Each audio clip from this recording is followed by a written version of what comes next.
Welcome back to Past the Vibes podcast, and sorry for the wait, but we're back with episode 8. It's episode 8, dude. Oh, all right. Are you trying? Come on, dude. Bro, for a second, I'm like counting it in my head. I was like, yeah, you're right.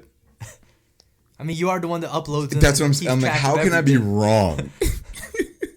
All right. To my defense, though, I don't have all the episodes.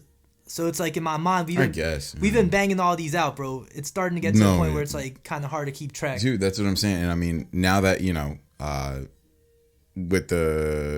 during this episode, I'm getting some, I shouldn't say a lot. I'm getting some feedback from some close friends about the podcasts that have been uploaded, which you can find them pretty much anywhere that you normally listen to your podcast. YouTube, Spotify, Apple, Google Play. You can find it there.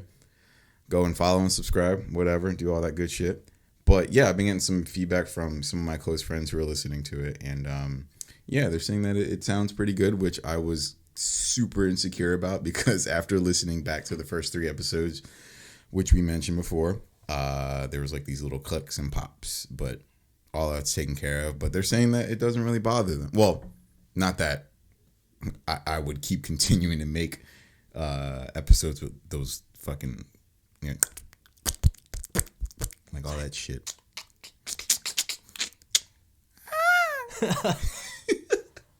But no, yeah. It's really awesome, getting some of the love back from my friends. I don't know if you've heard anything from any of your friends yet. Not yet. Not yet. I'm sure it's coming though. Okay. Yeah, it's coming for sure. That makes me feel bad for you now. That you haven't. I'm kidding. Wait, do they know that it's out on Apple Podcasts and Google Play? Because I mean, those are the last 2 I was waiting for. I know I like reposted it when we put when you made that first post on the Past the Vibes podcast channel or the Past the Vibes Presents channel. I reposted that onto my story. Mm-hmm. So, but yeah, I'm gonna keep on promoting it. Y'all better listen to my podcast. All my homies out there, listen to my podcast. My podcast? You want to rephrase that, son? Listen to our podcast. All right, there we go. I could be saying my podcast. I wouldn't do it. You know what though, bro? I can't even really get that mad since you're the one that edits the videos and does all the work. It's just the creation. I mean, yes, I manage the creation and making sure that it gets to where it needs to go. But yeah, whatever. Obviously, it's our podcast. If it wasn't you, it'd just be me talking to nobody, which I do on a regular basis anyway during lockdown. But whatever. So actually, after going through all the BS with getting it on Google, Apple, Spotify, I might put it on Stitcher too. I was thinking about that recently. But after getting it on those platforms, I have the YouTube channel. Same thing, Past Vibes, where I also upload gameplays. But I uploaded 2 of the first 3 that I just wanted to kind of like batch load so that we can just get those out there since we have a bunch to release. After I released those 2 episodes on the YouTube, I got a warm welcome right away once they were processed where I got 2 copyright claims on those first 2 episodes. And I was like, what the fuck? So I had to think hard where that could have came from. But luckily, YouTube being, as nice as they are, they let me know in the description what part of the podcast and what it was that got copyrighted, and it was my outro music. So this being episode 8, from episode 4 and on, you're gonna hear different outro music because apparently the site that I got the quote unquote royalty free music from got copyrighted. And if I wanted to make that episode or those 2 episodes, if I wanted to make them monetized and, get money off of them, which I'm not even thinking about at this point, it would go directly to that guy who made that track. So, congratulations, whatever that dude, I think his name was like Dan or some shit. Shout out Dan. You fuck. No, anyway. But it was all good. I don't care. I think I found a better outro music anyway. I vibe with it way, way heavier than what I had with Dan's. So the OG outro music we had was bumping, but it's so sad that now it's OG now because it's like episode 8 and that was on 1, 2, and 3. The new one though, I do like that a lot. So like classier. I'm a freestyle to it. No, I'm a write to it. It's worthy of a written rap. Yeah, do that. Yeah, for sure. But yeah, that fucking frustrated the hell out of me when I uploaded those 2 videos. So made sure that the music that I have now wasn't going to be claimed. We're all good.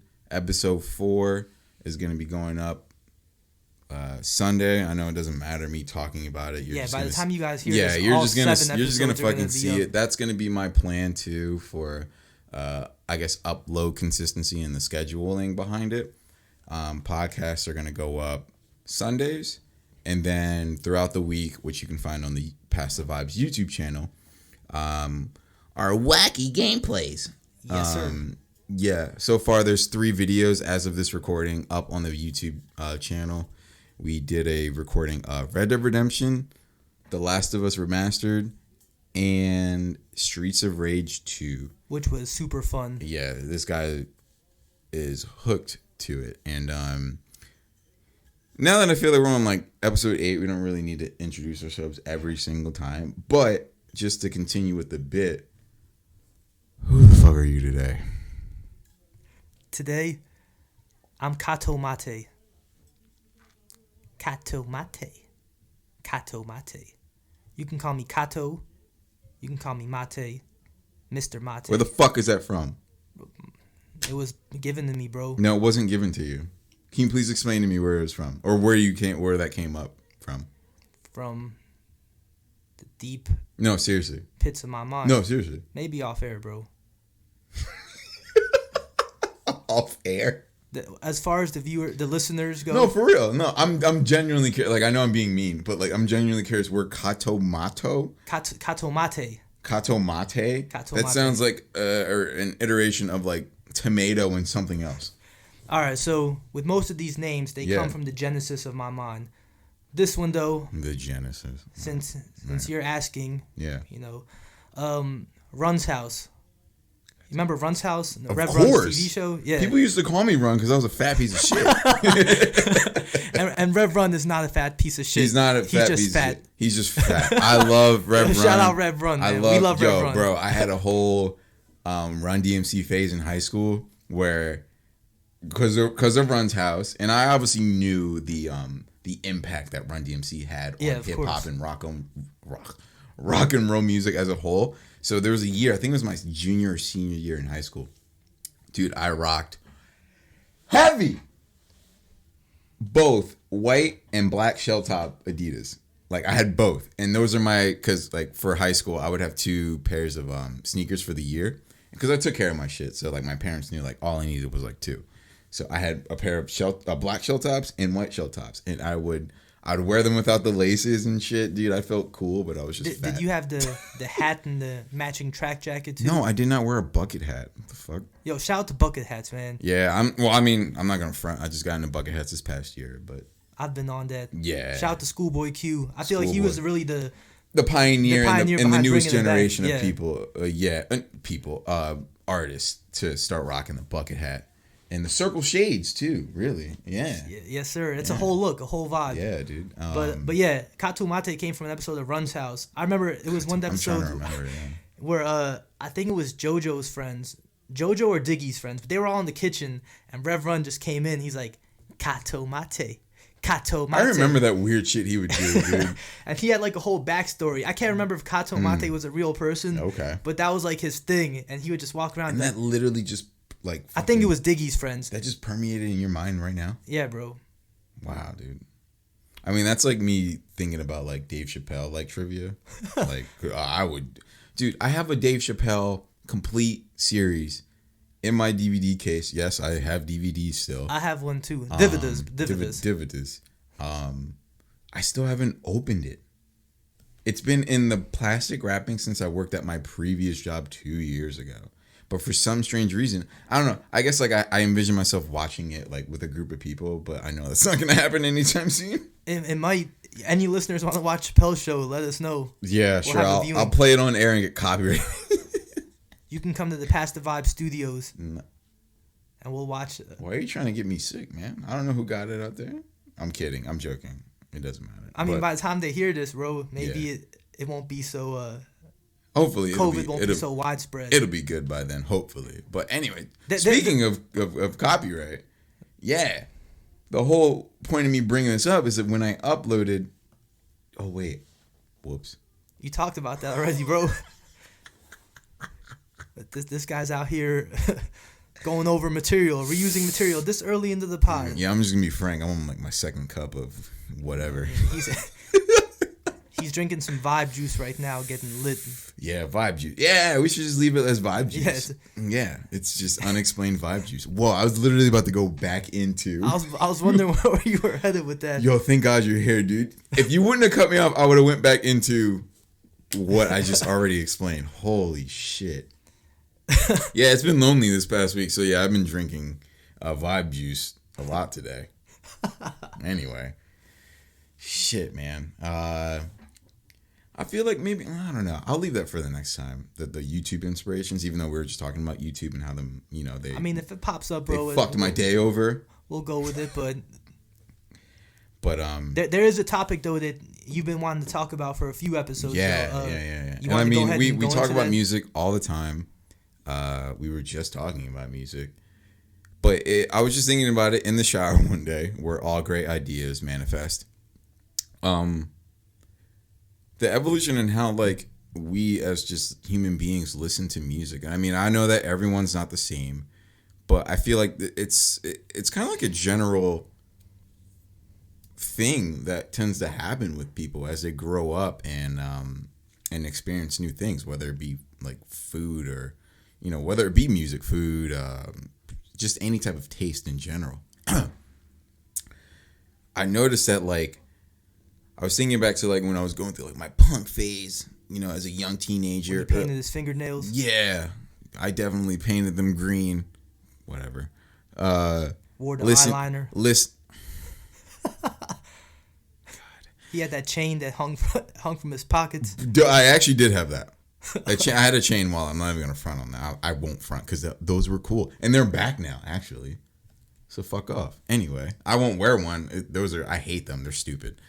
Anyway, the music that like I would listen to, let's say as a kid, from like what I would hear from the radio or like my older brother because he was heavy into like a lot of hip hop, to when I became like a teenager, from the music that I would legally download in like the punk rock phase that I went through, up until like my adolescence where I started finding like my flavor of music, up until now where I kind of feel like I'm an adult. Where I can almost listen to anything. There's still two types of genres of music that I just cannot listen to, and that's. I mean, I already know what it's gonna be. Say it. Country. Okay. I don't know the other one. Okay. Classical. No, I love classical music. Are you kidding me? Country music, I don't get it. I mean, I know that it's a national phenomenon. I'm not gonna say a worldwide phenomenon. And metal. I just can't get into it. I love hard rock music too. Like, shit, dude. Like the artists that I name, and I know that I might not be naming them specifically for their hard rock, for the hard rock genre, because I know that rock music has so many different iterations and different sounds. I just kind of generalize it as rock music. I'm a huge fan of rock music. But metal, it's just not a form of rock music I can get into. It's just, that the metal, the screaming, the like, I don't know. But it's weird because I can listen to like screaming music and like. Would you classify screamo music as metal, or is that its own subgenre? Screamo, I mean, personally, I feel like screamo might be its own genre, but as of what I've heard in the past, there's a lot of screaming in metal music. I don't know. But there might be metal that I can probably listen to, but I haven't found it yet. So that just goes to my point of just this evolution of how we listen to music. And it's just really fascinating to me when I thought about it, because like starting off from when I was like a kid and being able to actually remember like forms of music as a kid to like that I would hear on the radio or hear from my brothers, like stereo. I can say from a kid, I heard a lot of, I can say hardcore hip hop and R&B and 70s/80s. Like disco. Like Funk. disco, funk, like Earth, Wind and Fire, and the Parliament, and Parliament. Bee Ooh. Gees. I said Parliament. Come on, bro. Parliament. Shut up.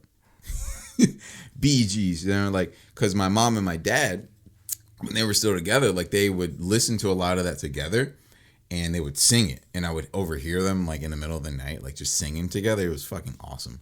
And then hearing my brother like blast on his stereos in like the mid 90s, fucking like Wu-Tang Clan, Mobb Deep, DMX, Mobb Deep, fucking Foxy Brown, Lil Kim, Biggie, Tupac, everybody. Who did he have? Like he even bumped some Usher, man. I remember him bumping Hell Usher. Yeah.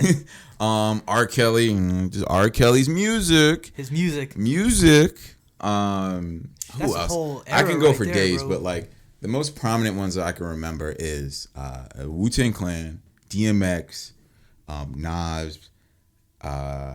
Who? I would say those. I will leave it at those three, just for the sake of just me sitting in my thoughts. But I would hear that all the time, and I'm like, oh, this is fun.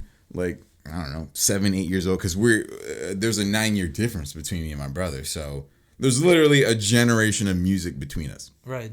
And yeah, I would hear him play it when we were like out in the pool on the stereo, and then I would hear it on the radio. But what I would hear on the radio, what I can remember the most was like R&B music, and that was like the Monicas, the Ushers, the Brandys, the TLCs, the Jodeci's, Blackstreet. Dude, I can go on for. Oh, you're going there. You got me excited. Just like Keith Sweat.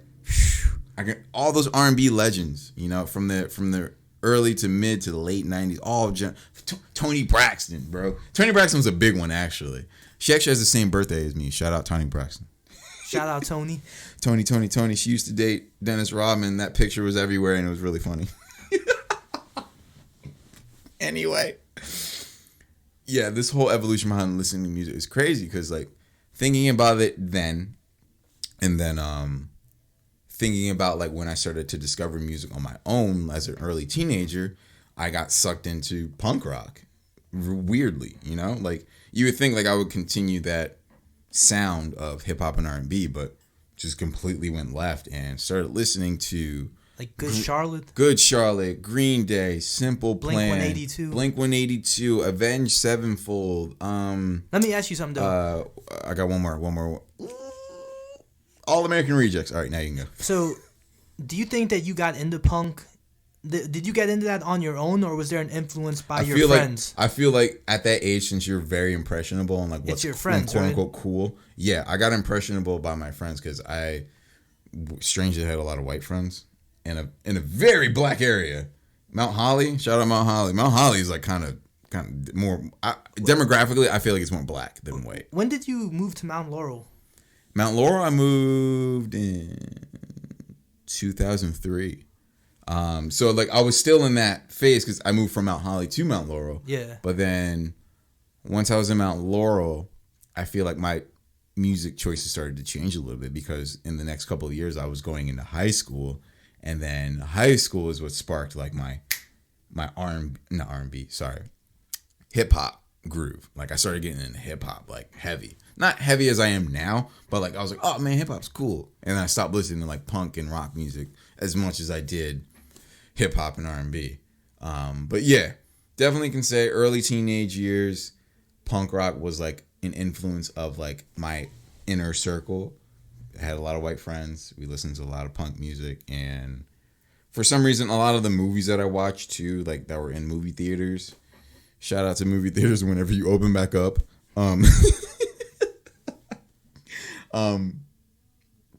Yeah, like there were a lot of their soundtracks had like really popular punk music as like their credit scenes or like action scenes within the movie, and so like it was everywhere for me. But yeah, once I moved and became a little bit older, so like you know, in high school, 15, 16. Yeah, like more hip hop artists started to pop out at me a little bit more, and it was more of like the poppy hip hop artists, because it was whatever I was hearing on the radio. I was like, oh, that's pretty cool. So Kanye West was a big one, but I still wasn't a Kanye fan. Like I heard Jesus Walks and all that other stuff like throughout my high school years. Yeah. I wasn't a Kanye fan until like 07, 08, which was Graduation 808s era. But like hip hop artists that I could say like I was like, or rap artists in general that I was into as like a little bit older teenager, so high school years. So Tyga, like bro, young Tyga, bro. I'm not mad at that, bro. I'm actually a Tyga fan. Young Tyga was different. His Black Thoughts mixtape is one of my favorite mixtapes. I've never even heard of that. Bro, that's actually very introspective. If anyone out there, like, if you want to listen to some good Tyga, before he was a party rapper, he was actually somewhat of a conscious rapper. A lot of times He was, though. He was. He had a song on, like, a DJ Drama called, like, Moving Backwards or Going Backwards. Yeah, I think that was on Black Thoughts too. I don't know, but that was on repeat for a minute for me. Like, I liked his flow was completely different. His content was different. His lyricism was different. And his introduction to the world was on that song. Remember Coconut Juice? Is it the lime and yeah, with his cousin in the video, Travis McCoy? And I was Travis McCoy of Gym Class Heroes. Yeah, I was a fan of Gym Class Heroes. No, I was too. Lupe, I was a fan of young Lupe. I still am a fan of Lupe. I'm just trying to just name. I didn't mean to cut you off, but there's no way T-Pain and Akon aren't on this list. T.I. Definitely one of the big rappers that I listened to during that time. I mean, I can't consider them as rappers though. Akon and T-Pain, they were just hit makers. They were more producers, number one, and singers. Well, aren't rapping. Like, nah, they could rap, but they were more singers. Like they mastered hooks. Yeah. T.I., Young Jock. So like another like so Lil Jon, that was another guy I was into, huge. But yeah, so it was like being like a little bit more mature, quote unquote, teenager. Yeah, I started getting into the more of like the popular rap music, which at this time can't even really be qualified as rap music. It's more of just like a pop hit at this point. So yeah, Ludacris was another big one who I was into during that time. Real quick, I feel like Ludacris, even though he is a legend, that guy needs to get more of his flowers while he's still here, bro. Ludacris is the like premier, like all around rapper, because not only did he have radio, he's a pioneer for a lot of stuff, bro. He had hella radio hits, but then he was also a supreme lyricist. He made full albums that were just like concept albums, like Theater of the Mind and Ludaversal. He did. Always Killed His Features. He did. Like, the guy needs to get his, like, he needs to be put up there as one of the elites. They should have included me on the original version. Everyone loves Ludacris, Luda was another big like rapper that I listened to back then. He's more of an actor now. I'm surprised you haven't mentioned Wayne yet. He wasn't. So there's another step. So that was like my early high school going into late high school. So like getting ready to go to college, senior year. That's when I start getting into like my core artists that like I kind of like stay loyal to this day. And that's Lil Wayne, like heavy hit. So his, the Carter 3 came out right 08, right before or right after I graduated high school. So like Lollipop was everywhere, 3-Peat was everywhere. His mixtape, A Milli was everywhere. Everyone rapped every over A Milli. freestyle. Asher Ross, shout out Asher Ross. That was one of my favorite freestyles over that. So Lil Wayne, big one. Kanye, that's when I became a huge Kanye stan. It was my senior year in high school. Cudi was literally like right after, because Cudi had Day and Night 07, 08, and I didn't even discover Day and Night until I played this one game that my asshole best friend Karan told me to buy. I was at the store and I was in between buying NBA Live, I think 09, and NBA 2K9, and this motherfucker told me to buy, yo, dude, buy NBA Live 09. Like, dude, it's way better than 2K. Little did I know that's when 2K was taking over. Right. Yeah, but luckily I did buy it because Day and Night was on that soundtrack of NBA Live 09. Tony Parker, I believe, was on the front of that copy.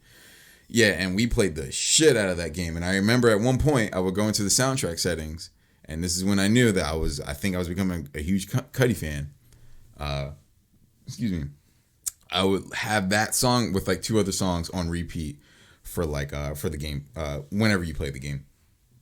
And fun fact, how I even discovered Kid Cudi was my one boy, Dysart. Shout out my man, John Dysart. He came over my house one day, during his summer vacation, because he was always like at a school like abroad or some shit. And he would come home during the summers, and we would go on YouTube. That's when YouTube was like fucking still in its early stages of just becoming popping. And he was like, yo, man, my one friend showed me this one guy named Kid Cudi and the song called Maui Wowie. And I mean, back then, like, yeah, I was smoking like crazy back then. Like right after high school, that's all I did was smoke. And Maui Wowie is a form of weed that comes from Hawaii. There's probably more details that I don't know about, but that's the premise of it. And he played me Maui Wowie by Kid Cudi, and I was like, oh shit. It's like, going back to Honolulu just to get that Maui Wowie, that Maui Wowie. And I'm like, who the fuck is this? He was like, yeah, this dude named Kid Cudi, my friend showed me. And I started like going into him a little bit. I think at that point he had his mixtape, A Kid Named Cudi, out. But yeah, I was heavy into that song. I was already into Day and Night. I didn't even put the two together at the time. I'm like, oh shit, that's the same guy. And I looked into him a little bit more. I found the A Kid Named Cudi mixtape. Instantly fell in love. And I was just, I guess, like that point in my time and not knowing what I wanted to do with my life and the lyrics that Kid Cudi put in his songs, it just resonated with me on a whole nother level, to the point where I am today, where I'm a diehard, you can't say shit else Kid Cudi fan. Otherwise, he will get legitimately angry. Yeah, I will fight you on why. Not physically fight you. I will argue with you on if you have anything against the way Kid Cudi does whatever he does. That's just how I am. But I've seen it happen before. Yeah. I've been on the other end of it before. Dude, I don't know how you can fight against, because at this point it's just a worldwide fact that like he's influenced so much of this new generation that has come about, that like it's just same thing as Kanye, same thing as Jay-Z, whatever. Like he has that legendary status where there's just a new flock of people that have spawned from his type of music. And I mean, it'll be the same thing for these new people. Like Travis Scott, he's going to have a spawn of people after him. Lil Pump, he's going to have the spawn of people after him. So that puts me into the next point of, during that time of graduating high school, going into college, me finding like my core hip hop R&B artists, so Lil Wayne, Kanye, Kid Cudi, Usher, T-Pain, who else? Akon, who else can I say? Shit, who was I listening to back then? Jay? I was listening to Jay here and there. I was actually a big hater of Jay. Really? At one point. Yeah, it's really weird, but I'll get into that. Timberlake, yeah. Oh, how did I forget about JT? Drizzy. Yeah, Drizzy was after college, because he was like 08, 09 when I started listening to him. So like all of those like core people who kind of like define the sound that I listen to when it comes to the hip hop and R&B genre. I stayed true to them. And then towards like the middle to the end of my like college career, I started veering off into more rock music, and it was always there. I always listened to like Green Day. Like I'm still a huge Green Day fan. I was always still a big All American Reject fan, Red Hot Chili Peppers. Then I started like getting into like the more alternative sound, and I discovered this one band called Death Cab for Cutie, and they're just a really like laid back, kind of like a somber sound to it. Like it's something that like you can relax to. It's not very upbeat. It's very low tempo. I found them, and I was like, oh man, I really dig this, and I feel like that was like one of the most recognizable memories that I have into how I got into how big I am into like rock music. I know there's probably other memories that I have. I just can't remember them right now. But I remember listening to Death Cab for Cutie somewhere and then putting it on my shitty MP3 player and repeating it over and over while I was on the train to school. But yeah, I started getting back into rock music. So I got back into, the Chili Peppers, Green Day, All American Rejects. And then towards like the end of my college career and going into like my quote unquote like professional career, like my actual first real job, that's when I started finding people like 21 Pilots and Tame Impala. And I'm a huge fan of both of them. Those are like my top 2 rock bands right now, with like Green Day and Chili Peppers in the running. But I should dial back. Going throughout college, I still developed a lot more. I feel like I developed a bigger hip hop like knowledge of music. So it was like, and you were with me, like me and Kato Mate. Kato Mate. Me and Kato Mate. We went to Rutgers together for like 2 years because you graduated a little bit before me. Yeah, it was 2 years. And yeah, we would listen to a lot of the same music. So like Big Sean was popping at that time. So I believe that when I don't think we've mentioned this on other episodes, kind of like on a little tangent. Yeah. But when we started working at Toys R Us around the same time, I 2010. think. Yeah. I was hired in November. You were September, right? Yeah. But we didn't talk to each other that whole first season there. Until like after season. It wasn't until like maybe like springtime. After season. That's because it was really hard to talk to anybody. Yeah. Unless you were in their department because of how hectic it is. Because like you literally just communicate with people who can just help you get your fucking job done. But I remember when we actually started talking and becoming friends, Big Sean. Big Sean was the first thing. Yeah, that was like the first. We ended up both finding out that we were fans of his. And then that kind of like was the beginning of our friendship right there.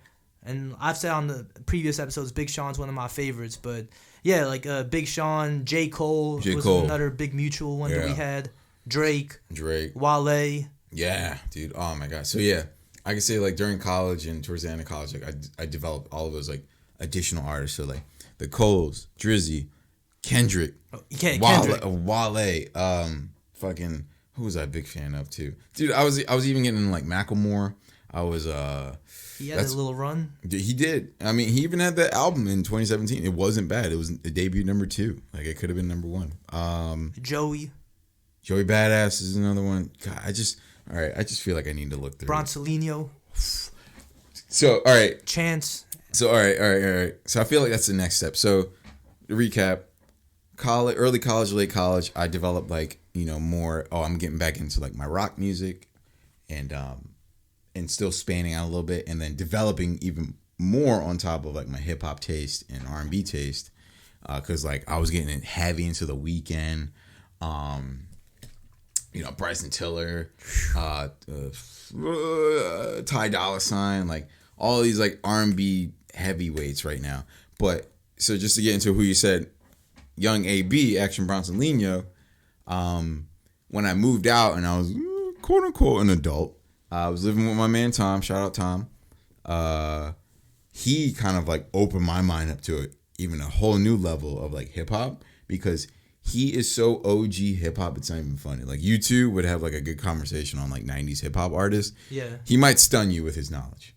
He's a diehard Nas fan, but in terms of like hearing that classic sound, he just had a crazy ear for it. So like every week, I can say month. At the least, he would like knock on my door, or whenever we were like in his living room, because I was living in his house, he just had a spare room. We would start talking about music, like, "Yo, man, have you heard of such and such?" And I'm like, "What?" And then I'll go in my room and start playing. I'm like, "Oh shit!" Or I played in the car, and we were going back and forth between different artists, weekly, monthly, during the span of the time I was living with him, and some of the biggest artists to come out of there, no rock, because he's not like a big rock guy. He is a R&B guy, which I found out later. But the big artist to come out of like my time living with him was Mac Miller. I was already like a Mac fan. Like I was like, oh man, he makes good stuff. But I became like a Mac almost stan when I was living with him. we both did because we were like, oh yeah, you listen to Mac, and he was like, yeah, I kind of listen to Mac, and then we listened to Good AM together, and we're like, oh shit, this shit knocks, dude. And then we went back to like Macadelic. oh my god, why am I forgetting the name? Oh no. It's the Playing Movies with the Sound Off. I believe that's what it's called. The one that came out during the same day as that title the title weight fight between Yeezus and Born Sinner. It came out during that time, and then the Wale joint, the Gifted came out during that crazy month of June of 2013. We became huge Mac fans, and at the time I was living with Tom, he just dropped Divine Feminine. And for some reason, we weren't feeling it at that time. I'll be honest about it. We weren't feeling it. We was like, he kind of went left field. But when we think about it today, we're just like, yo, he was figuring his shit out. Rest in peace. Like, Divine Feminine led to Swimming, which Swimming is a fucking perfect album. And we became huge Mac fans. I heard of Action Bronson on the One Train song by Joey Badass. I think it was Joey Badass. It was A$AP Rocky song. A$AP Rocky, okay. That lineup was crazy. That was a crazy lineup. Joey Badass, Danny Brown. Big Crit, Danny Brown, Joey, A$AP, Action. Kendrick. Brown. Kendrick was... how the fuck... Action. There might have been one other guy. Dom Kennedy? No, not Dom Kennedy. I meant... there was one other guy on that track. Big Crit. I said Big Crit, right? Yeah. Anyway. Yeah, I remember he was like, yo, you listen to Action Bronson? I'm like, I heard of him. And it was because of the One Train. He was like, yo, you got to hear his shit with, like, the producers, like, Static Selected and Party Supplies. And that's when I started getting heavy into, like producers, like DJs. I started listening to AB, and I'm like, what the fuck have I been missing? And I feel like my taste started to dial back to that classic New York hip-hop, where I feel like it's probably in my blood anyway, because my whole entire family's from New York. Right. But, like, I started to go back and listen to, like, the Nas's, the Big Puns, the fucking, I got Action Bronson, fucking, dude, Mobb Deep. I started going back, and I was like, damn, dude, like, I never really listened to their music with the mind, obviously, that I have right now as 26 at the time. So I just became, like, engulfed in all of that classic sound of, like, I'm just going to drop these 16 on you and just fucking blow your mind.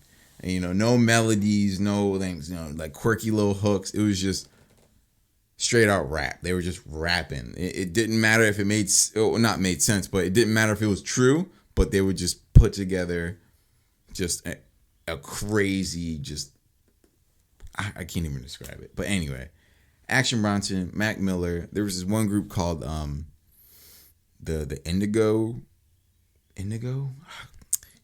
Tom's gonna get mad at me because I know he still listens to him now. But the Underachievers. I think that was their name. I've heard of them. Yeah, and their first album called Indigoism. That's what I was thinking of. He's still hooked on them to this day. I kind of fell off, but they definitely have like a classic, but more of a sped up flow, but like definitely classic, like New York vibes. But yeah, when I was moved out, professional career, whatever, yada yada, living with a roommate, I started getting into more of like that, the roots of hip hop, and I started going back. Still kind of developing the rock sound. Like I was listening to Tame Impala. I was still getting like suggestions from people at my old job about who to listen to. It was up until like I was about to leave that place where I started getting like all of these like amazing artists who I listen to now. So, rock bands I listen to now. So, excuse me. One of them being Portugal the Man. They're amazing. Glass Animals, I fucking love them. I remember Green Day and Red Hot Chili Peppers. They released something in like 2016, 2017. Who else? Oh my god, I can't remember. I'm just trying to like visualize my playlist right now. Fuck. No, I'm gonna. Come on, open up, bitch. Going to the Jam Out playlist, and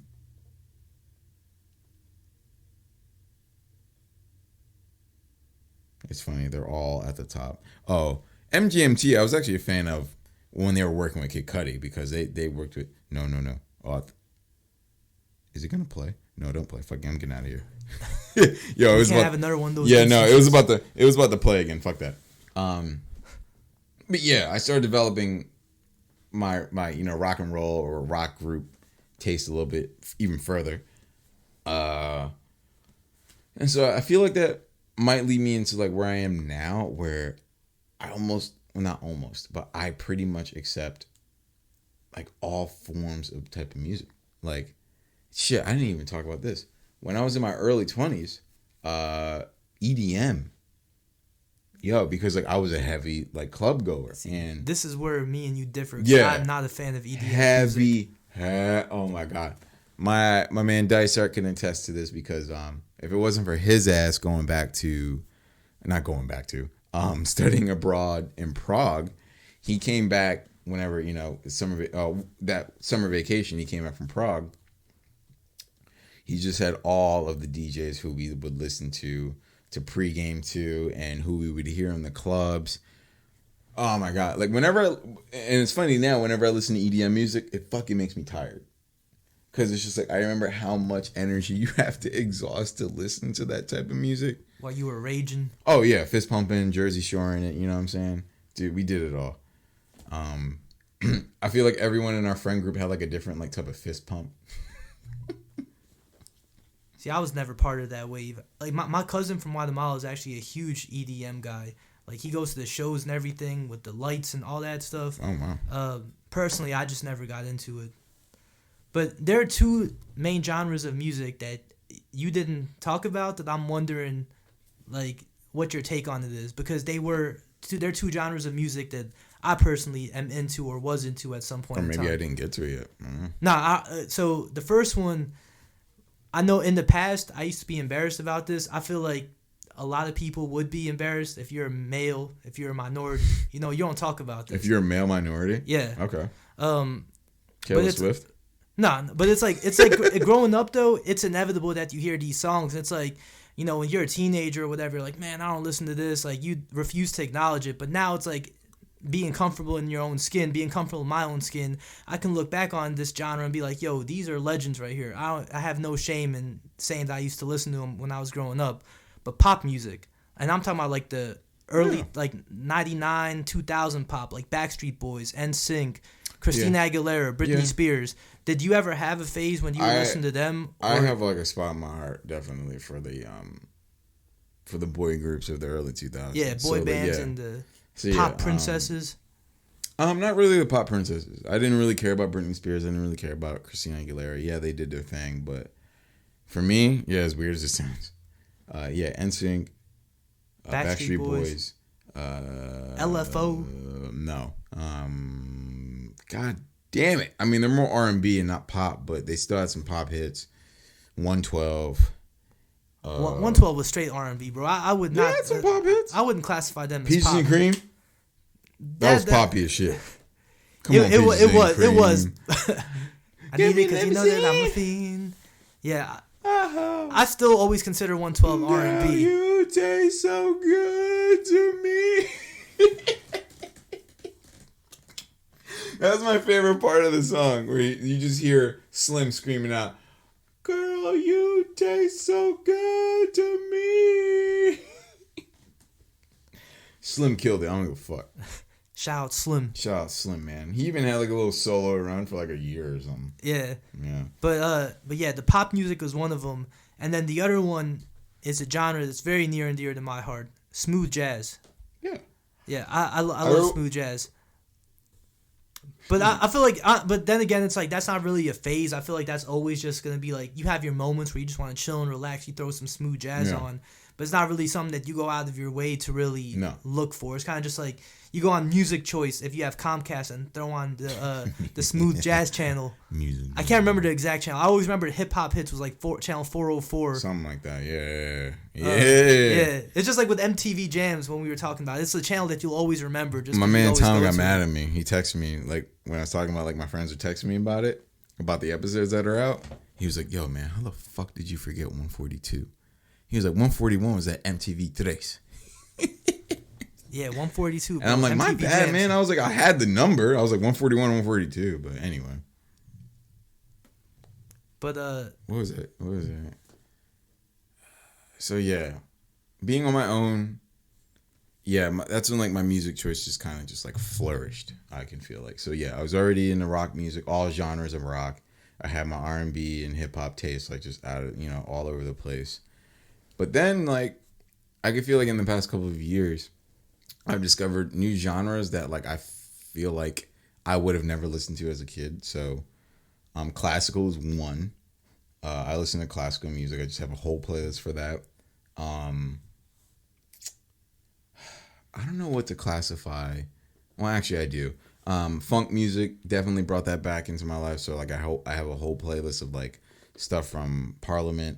70s like Earth, Wind and Fire, Bee Gees. I have all that type of like classic like soul music. I have all that type of shit on one playlist.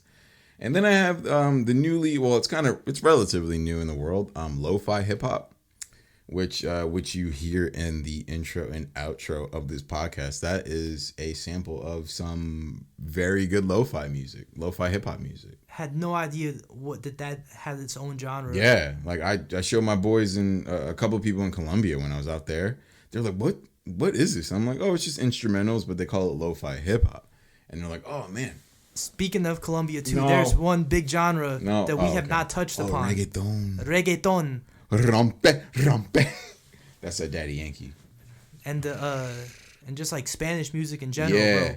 So I feel like reggaeton has always been there for me. Like, cause when Daddy Yankee had those huge hits in like 04, 05 with Gasolina and Rompe, like everyone like, and then even, my voice cracked. Even Sean Paul, he had some type of like dance hall type reggaeton-ish.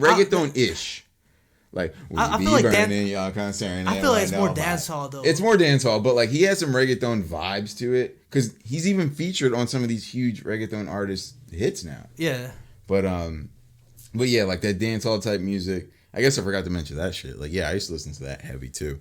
But yeah, reggaeton, that's been way more prominent in this past year. With all the artists coming out. Yeah, all the artists coming out and the memories it gives me.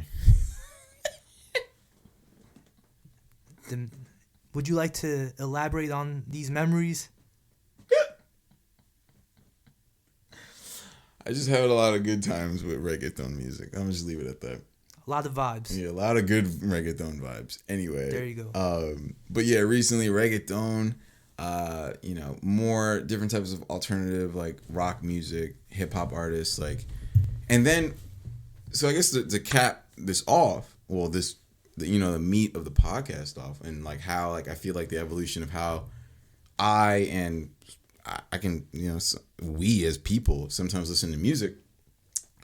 I started listening to people who I never thought I'd fucking start listening to. So it's like when I was going through that phase, like not phase, but like when I was at that point of like listening to like hardcore hip hop with Tom and shit like that. Dude, I never thought I'd be like a big fan of like the Migos or on you, or Lil Pump. Or I mentioned before, Blueface. So the last episode, you were getting on me about the whole Chance thing. I remember going up to you and being like, telling you about the Migos. Did you? Yeah, I did. And I remember you specifically telling me, because I always remember this. You were like, bro, I'm not listening to that. Like those new age trash rappers. Maybe not the direct quote, but the message was definitely loud and clear. And I remember I'll probably admit it because I'm saying it right now. I never thought that I would be like a fan of those. This was like no label 2 Migos. I think it was probably before the first album. It was before the Culture. It was definitely before. So it was probably like 16, 17 maybe. This was probably I remember this was like Handsome and Wealthy. I don't even know what the fuck that is. See?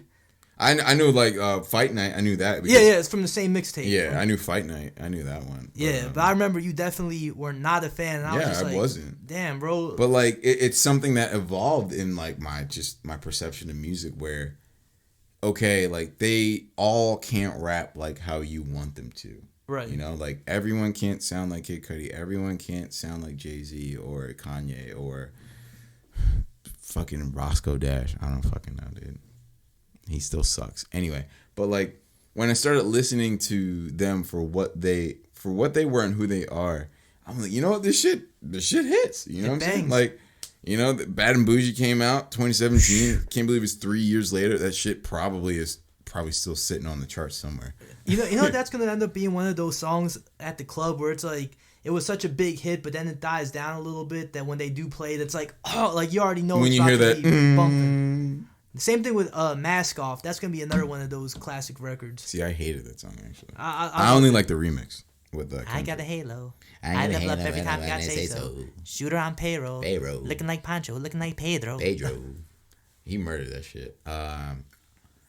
But yeah, I started listening to people who I never thought I would, you know? So I started listening to more Future. I mean, I can't really listen to him solely, on his like his albums. I can't listen to a Future album. I tried Hendrix, and I was like, what the fuck did I just listen to?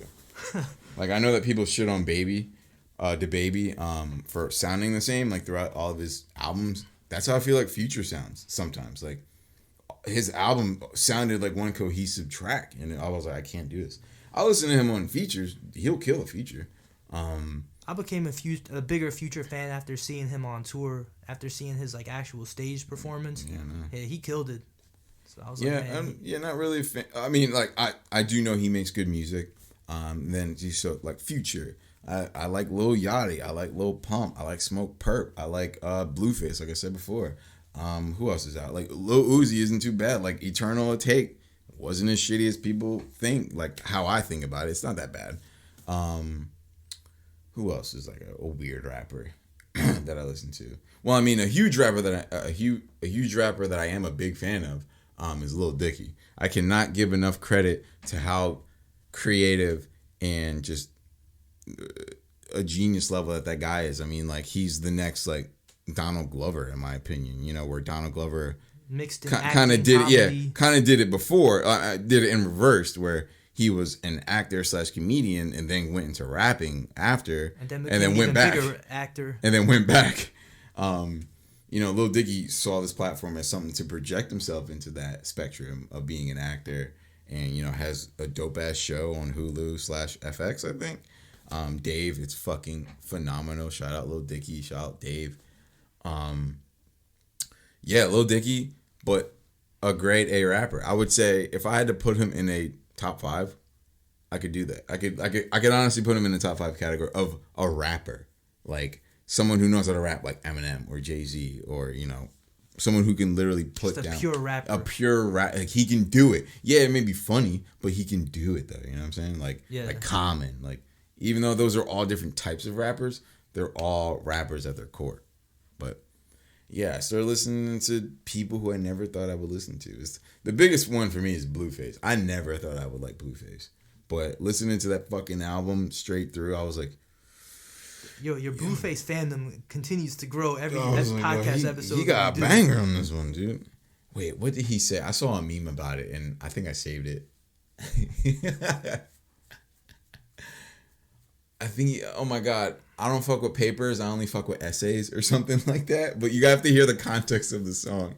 Everyone was like, I think the meme was like the guy taking the earbud out of his ear and it was on fire. He's like, I don't fuck with papers, I fuck with essays. I'm like, oh shit, okay.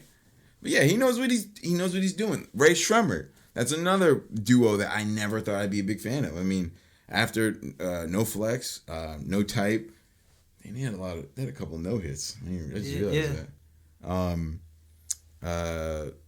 Come Get Her, I think that's what it's called. And the one with Nicki and Young Thug, I always forget the name of. I think it's I cannot remember. Samo. Get Some Mo. I think it was like Samo. Yeah. Yeah, that was a hit too.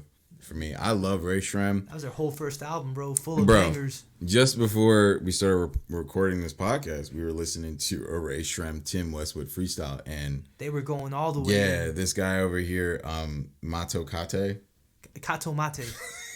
I'm not gonna get this one right. You're almost there. I don't care. Hopefully by the end of the episode. This guy over here, Tomato Paste, couldn't even.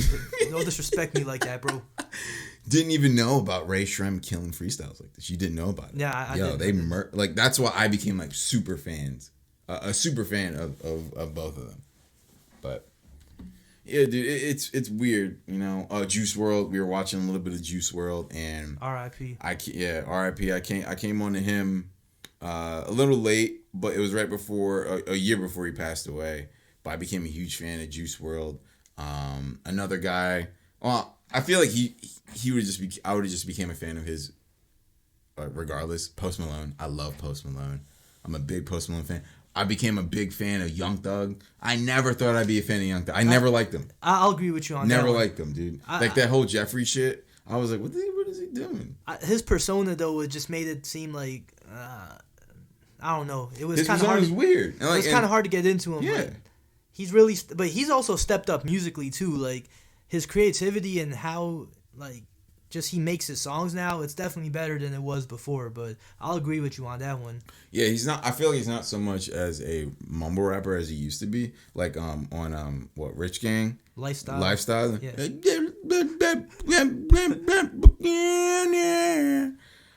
Me and my boy Eric, we used to just mock that sound.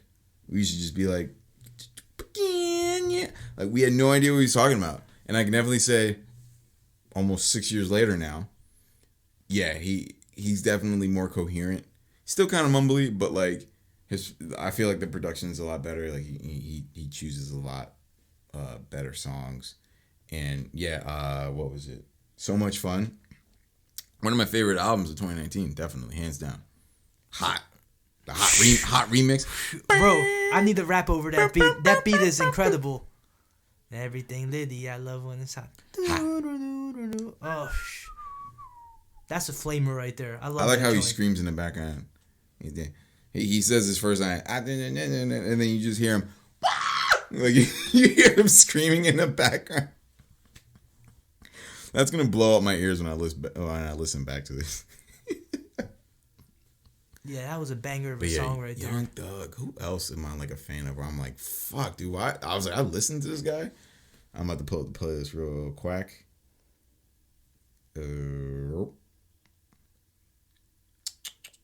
For me, I know both Lil Baby and Gunna have grown on me. Lil Baby and Lil Baby have grown on me. Gunna has grown on me. Dude, oh my god. All right. Do you have anything else to say? Because I got somebody left fucking field. Go ahead. Dude, I started listening to K-pop. Like BTS. I'm not even in front. I love BTS. I do. I don't care. My brother also got into that phase recently too. I feel like your brother's kind of fit for that though. Ooh. No, he's already he's already in like anime and stuff though, right? He is. Yeah, didn't you say he watched like 900 episodes of Naruto? He watched the entire Naruto series in like 2 weeks. So yeah, I have every right to say that it kind of fits him. Anyway, it kind of fits me too because I used to be about that lifestyle, dude. I used to watch. I've seen. I don't know what it was where it stopped, but you know I watched all Dragon Ball, Dragon Ball Z, Dragon Ball GT. I can't remember what year or what series it was of Dragon Ball that I stopped, but dude, I was watching Dragon Ball for a minute.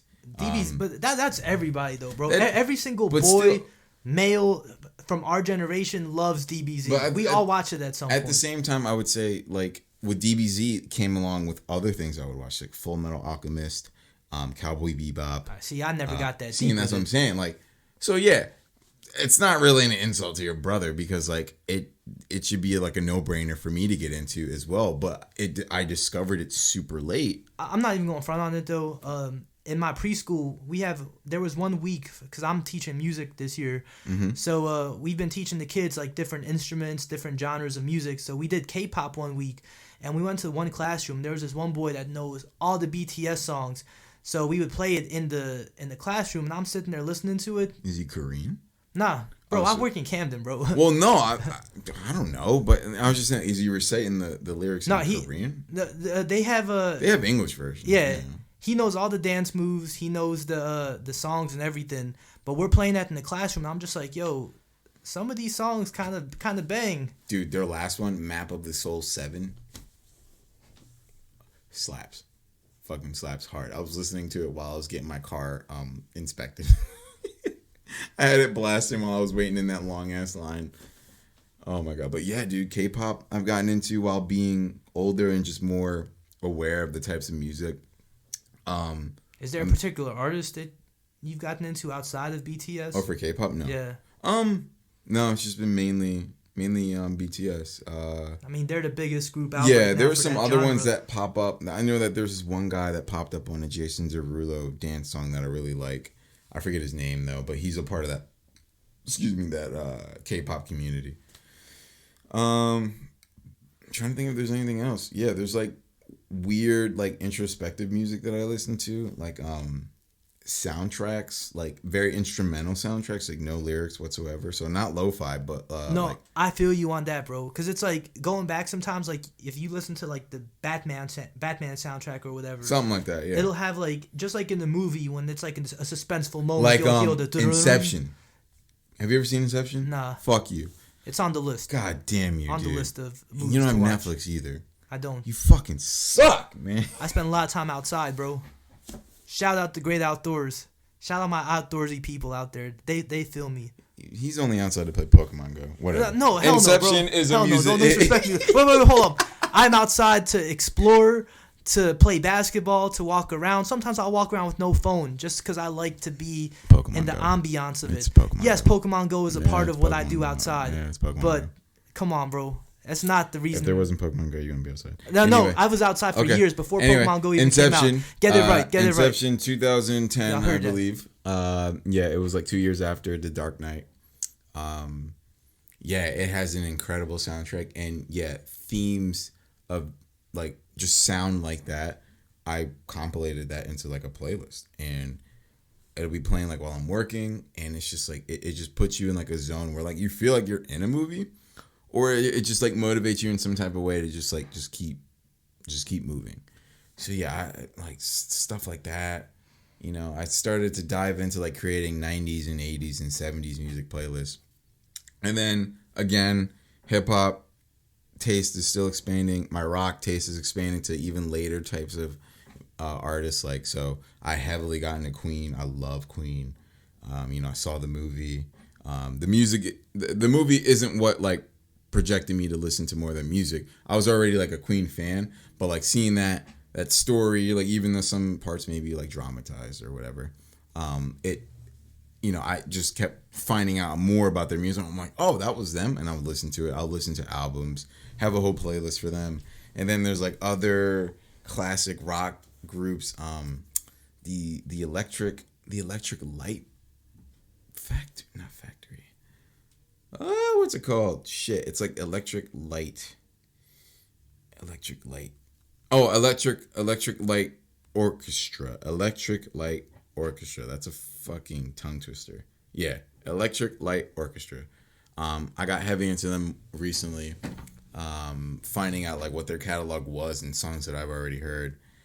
But yeah, this whole thing of thinking about like how music is always evolving. There's always someone doing it different, and the fact that like just different points in all of our lives will make us perceive different sounds of music in a different way to whether we like it or not. It was just wild, and I'm just like, damn, like I'm 30 this year, and I'm thinking about when I was 20.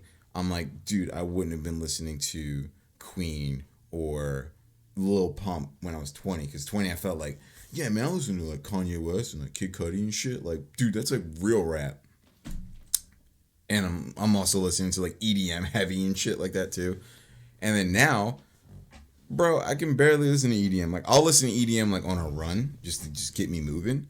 But yeah, EDM isn't something I put on anymore. There's different forms of EDM that I put on, but that's a whole nother story. Like, That's kind of what I was saying with like the whole pop music though. Like it's like as you get older and as you become more comfortable in your skin, as your mind expands and all that, you're more accepting and more willing to accept all these different genres and artists that you may not have accepted before. Yeah. And a lot of it has to do also with just like I said, being more comfortable in your own skin. It's like as you're younger, you, especially like in school and everything, you want to kind of, you need to become, it's like not a lot of people are natural leaders. There are a lot of followers out there. So it's like... Yeah, you're more attracted to what's cool. Yeah, you're more attracted to what's cool, what everyone else is listening to. And it's like, even if you have outside... I feel like this generation, honestly, I will give them props on this. I feel newest, like... So like the Zoomers? I feel like they're okay with being more different, which is very admirable. They're okay with being different, but are you talking about in the music sense of like listening back to what their roots were? I'm just saying at least people that like... Some of the younger kids that I work with at Target or whatever, it's like they're more open to doing their own thing and listening to people that aren't necessarily like the norm for them. Okay. And I admire that a lot because for me, I'll admit it took a few years before I could really like find that the leadership in me where I could really be like, okay, I don't care about what anyone else is doing. I'm going to do what I like to do and be proud of it and represent that. So, you know, it's like as you grow older and as you become more confident with yourself and all that, you can start finding out what you really like and not care about what anyone else has to say or what's the more popular thing out there, but just kind of finding out what your ears like, what you're sonically attracted to. Yeah. I know, like, with me, though, like, both my dad... I honestly wish I had more of a diverse music taste. I think for me, it's like I find what I like and I kind of stick with that. But, like, my brother and my dad... both very diverse music tastes. Like when I was growing up, my dad would listen to like these Spanish ballads from like the 80s, but then he would listen to Queen, and then he would listen to like Spanish rock, and then he would go and listen to like Elvis, and like my brother's kind of the same way. Like we're a very musical family. But my brother, for example, like one day we'll be in the car and he'll have like 50s music playing, like it's something completely left field. Then he'll have ODB, Old Dirty Bastard, playing the next day. I was like, wait, that's interesting. And then he'll have Bone Thugs, and then he'll have I don't know, some other like K-pop song. Then he'll have rock music. At the crossroads. Morning. So for me, it's kind of just been like, you know, now that I'm older, I'll just like I like rock music too. Yeah. I've told you this before. But you don't go out and look I don't go out and look for it. It's like if I hear it in the background or like playing Guitar Hero, I'm like, all right, this is cool. If I hear it in the background to Guitar Hero, I said hear it in the background or playing Guitar Hero. Oh. I'm like, dude, it's playing on the screen. Yeah, bro. I'll discover songs like that and I'm like, yo, this kind of bangs. But as far as like what my personal favorite genres of music are, it's always gonna be hip hop and R&B. Like that's what I'll go out of my way to look for, and then everything else will kind of just fall into play. And once I find something I like, not really. Look, I'll admit I don't listen to the same amount of music that you do. You're starting to pick up. But you can't say that like I don't listen to hip hop and R&B. I never said that. I said you going out of your way of finding new artists. Bro, I download everything. I just I download everything. But will I listen to it right away? Probably not, unless it's a major artist that I like, Big Sean or J. Cole or whatever. Then I'll go back and listen to things. I'm like, all right, this is cool. But look, bro, I'm weird like that. I have a different mentality than other people have. Sometimes I need to be in the right frame of mind before I listen to an exact album. And I like listening to everything from start to finish. Like, I really don't like listening to songs beforehand. That's what I do. But it's like, if I go out for a walk, for example, I had turn my phone on Do Not Disturb, which I do a lot.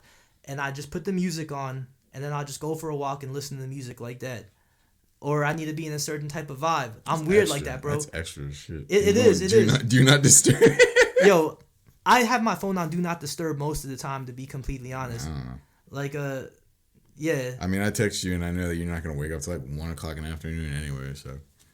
Sometimes it's earlier. Oh, yeah, you did text at 10 that one day, but I was just like, I think he's already up anyway, so. Yeah, but, you know, it's like as you get older, though, you get more... It is. It's like your ears open up. You become more aware, and you become, I guess, more cognizant of the fact that, like, nothing needs to sound like what you like to hear. Like everything can sound good on its own, you know, on what it was like built off of. The weird thing is like, you know, when I think about like our parents, like listening to the music that like we listen to right now, I feel like it's like backwards. Like they'll listen to like anything that was like cool or like what they thought was like hip and whatever. And then when they get older, so like when they're like our parents' age, they're just like, "Oh, turn this crap off." Not I know with my does your mom or dad do. My dad does it all the fucking time. But have there been any artists that or songs that you've enjoyed that they'll be like, "Yo, this is kind of cool"? My dad, again, sometimes he'll be like, "Oh, this is all right." My mom, like, she's not really one to do that. Like, she listens to anything. But my dad's one to like to criticize like new people who, especially if they, God forbid, they use a sample. So he still doesn't understand. And I love you, Dad. Don't get me wrong if you ever hear this. I love you, but he doesn't understand the concept of a sample. He thinks sampling is stealing. It's just biting. It's just stealing. He was like, wait, that came out in, because he has an extensive knowledge of like 70s and 80s music, which a lot of samples come from, because a lot of good sounds came from then. He was like, yeah, like what the. He's like, this came out like 30 years ago. He was like, why are they stealing? I'm like, they're not stealing, they're sampling the sound. And I was like, and they have to go through an extensive process for them for them to release it. I mean, sometimes, yeah, some asshole artists do release it, and then like they'll go into like a lawsuit about like copyright infringement or whatever. But yeah, every single song that's a sample, it's that person stealing. So I'm like, no. I mean, see, with my dad, of course, he still likes the music that he came up on, the music that that I would always hear around. But I even mentioned like when we did the producer battle episode. When I was like in 7th grade and we were all sharing the same the same computer and all that, like he really liked like 50 Cent's PIMP and PD Pablo's Freakily. You don't know what you know. And it was always because of the beats or because they were catchy. And even to this day, like my dad, like he listens to some Bruno Mars, he listens to some Cardi B. I'm just like, yeah, I'm not even gonna say some Cardi B. It's I Like It, and that's like a huge pop song. But yeah, the stuff that's relevant, it kind of surprises me sometimes. I'm like, wow, you know this song? Yeah. But it's very strange how, well, not strange, but it's just very interesting in how our ears just, develop with music and how music develops as well. So it's just like, I don't know. I feel like our generation can be one of the most like adaptive in terms of like listening to music, because there's still a lot of us that don't like the people like Lil Pump and Smoke Perp. Like my boy Tom, he doesn't like that at all, but he'll come across people that are similar, that are like dope, and he's just like, oh, and it's just from the perspective of he's an OG hip hop listener, right? So like all these like new people, or if he knows that they're young, he's just like, he won't really give them his like time to listen to them unless like he hears something from like the grapevines. Like if you hear something like from me, for example, because I'm always like, I'm looking through like new artists and people who may like sound like shit like at first listen, but then if you really listen to them, like, oh, they're not that bad if they stay in that lane. YBN Cordae, he had no idea who that was. And then he was like, yo, man, you heard that one dude, YB? And I'm like, yo, you're just getting on him now, man? And he's like, he's a young dude, man. He's like, I can't just give him my respect right away. And I was like, oh, I thought you would have peeped him by now, because like his debut album is a classic. It's 100% a classic. I mean, he has classic features, classic tracks. He's very introspective, somewhat of a lyricist. Like he has punchlines for days. Like he has a flow, very unique flow. And it's just like, you can tell that he has like respect for the game. And that's what like a lot of these like new artists that are coming out, you can tell that they have like they're mindful of the game. You know what I'm saying? Like, but they're just doing it in their own way. Yeah, I feel like 5-6 years ago when like the Lil Pumps, Uzi, Verts, Yachty's, they didn't give a fuck. They were just like, oh, I'm gonna make whatever sounds good to me, and I don't give a shit. I'm gonna create like a huge fan base anyway off of it because it's gonna go viral. Nowadays, like like Joyner Lucas, YBN Cordae, who else is a new? Or Roddy Ricch. Roddy Ricch. Is it Rich? Are you sure it's not Rick? No. Because I thought like how he spells Rich with the 2 C's. I thought that's supposed to be pronounced Rick. He has the 2 C's in there because he's a Crip. Oh, is he? Yeah. Cool. But it's pronounced Roddy. It's pronounced Roddy Ricch. So it is Rich. Yes. I thought he was doing it as like with the 2 C's as like Rick. Nah, so it's Roddy Ricch. All right, cool. Yeah. All right. Shout out Roddy Ricch. Yeah, shout out Roddy Ricch, bro. I'm sorry. But I want to say something like what you were saying about like our generation and how we're very adaptive. adaptive. Yeah. We're complainers, but we're adaptive. I do feel like we are the first generation to really be like that, because how it's always been is like if you talk to one of your OGs, and like we all have OGs that we talk to. Yeah. You could talk to them about anything. It's like, what do you think? What's your favorite artist? What's your favorite? Who do you think is the best basketball player of all time? Is who's this? And it's like everyone will always give answers as to what they grew up with. Yeah. It's kind of like you talk to someone who grew up in the 90s, who's the greatest basketball player of all time. It's like a Kobe, everyone's going to say Michael Jordan. Yeah, Kobe like, Jordan debate. No one was going to say, but it's like no one was going to say Kobe or LeBron. It was always Michael Jordan, because that's what they grew up on. Yeah. That's when they were watching. If you ask someone who even earlier, they probably might not even say Jordan. They'll say, oh, it was Wilt or Magic or Bird or whoever. Yeah, like that's like my dad's time. My dad would probably say like Bill Russell. Yeah, Bill Russell and people like that, Larry Bird. But it's kind of like now our generation, I feel like we of course have our own opinions. We've seen so many like icons like just go through our lives. So it's like we've seen we us being 90s kids, like I'm 90, you're 91. Yeah, we were young, but like we do remember like the dominance of Michael Jordan. Yeah. And then we grew up during Kobe, and then we also saw LeBron. So but it's like now we've literally seen 3 generations of like basketball legends just go. It's like now everyone. It's like of course there's always going to be a bias as to like what your favorites are, but I feel like our generation probably more so than others. We've just seen a lot. We're able to accept people's opinions more, or we're able to like understand things a little bit better. Like if you were to like, cause we used to have this. That's a loaded. But it's like if a lot of people disagree. I couldn't tell you how many debates, including some debates we've got into in the past about who the best basketball player of all time is. I'm a LeBron diehard. I'm a LeBron stan. I will forever think that he's the greatest of all time. Yeah, it's Kobe. But it's like we can have this debate and we could talk all we want. And it's like at the end of the day, I can respect your opinion, but I will always say LeBron is the best. You're going to say Kobe is the best. But I feel like we are at a level where we can give each other points and still respect the other person's opinion, even though ours might not change. Whereas opposed to like the older generation, it's like, no, if you're not saying Jordan, then you're stupid. You don't know a thing about basketball. Yeah, a lot of them would say. And I'm not saying that for everybody, but I'm just saying like in general, like at least my experiences in the past talking to some OGs, it's like, no, like this was the era. Like the 90s were the best era of basketball. Every era after that like is soft. They're not. No player has the same dominance as Jordan. This and that, but I feel like overall, like I said, our generation we've seen a lot, we've been exposed to a lot, and I think we're more understanding. We're a weirdly like transitional generation, because like we've been through so many transitions of the world, like just how the world's been progressing technology wise and like media and everything. We've seen a lot of shit. Just think of how many presidents have been in office just like through our lifespan. It was before. 4. Technically 3. Well, 3. Clinton. There was someone when we were born in 1991. He wasn't in there. Bush, the first Bush. It was the first Bush. Yeah, first Bush.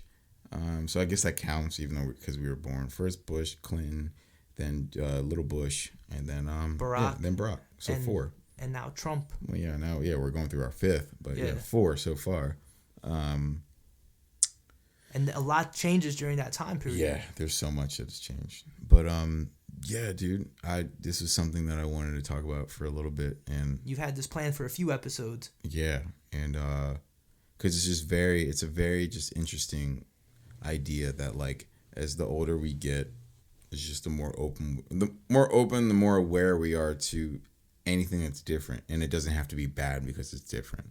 Because that's how that was my mindset. Like, it doesn't sound like Kanye. It fucking sucks. So, yeah, now like, oh, it's Kanye. It fucking no, I'm kidding. This is nice, bro. We ended up with a nice moral of the story at the end of our podcast. A nice little, motivational learning tool right here after going through this whole conversation. Yeah, me. You did talk a lot. Your voice was definitely heard throughout this entire episode. Mm-hmm. It's my Cuddy hum for the episode. But when you did bring up this topic, though, I thought it was when you were like the evolution of music. I was like, damn, what are we going to talk about? How we started listening to this on tape, like cassette players, and then Because No. the way you worded it, it's like the evolution of how we listen to music. So I'm thinking literally, physically. I'm like, yo, is this dude talking about like we're gonna talk about listening to cassette players and then Cassettes talking and to CDs Walkmans and then like digital, then downloading them legally. No, just how we perceive music. Because like 2007, I would have been like, fuck Lil Pump, like that dude sounds like garbage. Like, but now I'm just like, oh, like he likes to say vroom vroom vroom vroom in the middle of a hook. That's pretty funny. He's got his hair dyed all different colors, guys. I don't know if he has any anymore. I'm talking about you. You're a Lil Pump fan, bro. You got all types of colors in your hair. Yeah, they're gonna believe beads and everything. They're gonna believe your tone of voice. Anyway, so I know that the past couple of episodes I didn't do the vibe of the week. I believe, I think we didn't do it for like 5 and 6, or for 6 and 7. It doesn't matter. It's gonna be on and off. It might happen, it might not. Yeah. But I definitely wanted to point out a vibe of the week for this week. Start off with it just being The Weeknd, and not Friday, Saturday, Sunday. The artist, the huge Canadian superstar, The Weeknd. His album After Hours came out in March. That is a daily album. I do play at least once a day. But the vibe of the week specifically, it being a song, is Escape from LA. And he just gets so into this like mode where he's just like, I need to fucking leave this place because it's so fake. And I mean, everyone has their own take on LA, but like he's just tired of it at this point. You can hear it, but like he goes into this like not a monologue, but into this one, like the ending of the song. He's talking about this experience, which I believe happened. I wouldn't doubt that it happened to him because he can probably do anything at this point. But I wanted to read this last part of Escape LA, and it's about him in the studio, and something goes down in the studio. Let's hear it. So I'm obviously not going to sing it because I wish I could sound like The Weeknd. If I could sound like The Weeknd, I wouldn't be on this fucking podcast. But anyway, I'm going to start it with, she pulled up to the studio. Nobody's watching. She closed the door and then she locked it for me. We had sex in the studio. Nobody walked in. I cut my verse and then she popped it for me. LA girls all look the same. I can't recognize. The same work done on they face. I don't criticize. She a cold-hearted bitch with no shame, but her throat too fire. She got chrome hearts hanging from her neck, and them shits going wild. When she rides, she holds tight. She gon' ride till sweat fall down her spine. She's all mine for the night. She's all mine until he calls her line. I'm like, what? It's the life of The Weeknd, ladies and gentlemen. And then obviously it's a lot more sexier sounding with The Weeknd's vocals over a very, very like just like a somber beat. Very like cold, and it's just like, it's like he's just talking to you, just painting that picture. I fucking love that song. I can listen to it on repeat all day if I really wanted to. But yeah, vibe of the week for me for episode 8 is The Weeknd's Escape LA. Do you have one? Or I do. I don't know. I didn't ask. I do have a vibe of the week. I'm going extreme throwback. Of course you are. Because nothing you have is new. Ha ha ha. It's not ha ha ha. It's for real. Until you bring up a song that was made in 2020, then I'll stop making fun of you. Well, you know what? I'm gonna keep on going with the throwbacks. Continue with your throwbacks. Okay, because I know you won't have one. So my vibe of the week really is my whole summertime cookout playlist. Oh my! And anybody who has played basketball with me knows the playlist. It's a bunch of 90s R&B, a bunch of 2000s R&B, some G-funk hip-hop. Yep. It's a whole vibe in itself, bro. The Summertime Cookout playlist does so much for the energy and the vibe of wherever we're at, which is probably on a basketball court because that's where you're going to hear it. But there's one joint in particular that I need to highlight. I've been listening to it a lot this past week. Okay. Michael Jackson's "Remember the Time." Do you remember the time? Oh, when we fell in love? Remember the time when we first met, girl. That might be my favorite Michael song of all time. Bro, he kills it in that song. Like, I know a lot of people's favorites are like, they're like Billie Jean or Thriller or whatever. That is probably my favorite Michael Jackson song of all time. You and me. Exactly, bro. He kills it. Heater, man. Heater. All right, I'm done. I love that song. I've been playing it a lot lately. If you've never heard it, there's something wrong with you. Go listen to it. Michael Jackson, Remember the Time. If you haven't just heard anything by Michael Jackson, there's something wrong with you. Everyone has heard at least one song by Michael Yeah. Jackson, but I feel like that one, like, Remember the Time, even though it's a classic, it never gets grouped with, like, Thriller, Billie Jean, and Beat It. Like, those are the, like, that's like the starter pack for great Michael songs. It wasn't like that worldwide monstrous hit. It was like a hit. It was like damn, like Remember the Time. I love that song. But the urban community knows about it. It wasn't like you go over to like the Philippines and you'd be like, oh yeah, you know Thriller? Or do you remember the time? They'd be like, no, I know Thriller. Did you ever see the video for it? What? Remember the Time? Yeah, that's the like Coming to America theme. Yeah. Great video, great song. That's my vibe of the week. Yo, what fucking speaking of Michael Jackson, man, people forget the Free Willy theme song. I definitely forgot about that one. Fuck you. It's like, hold me whenever you need. Yo, Free Willy. Gotta do things. That was a classic. I don't know the lyrics.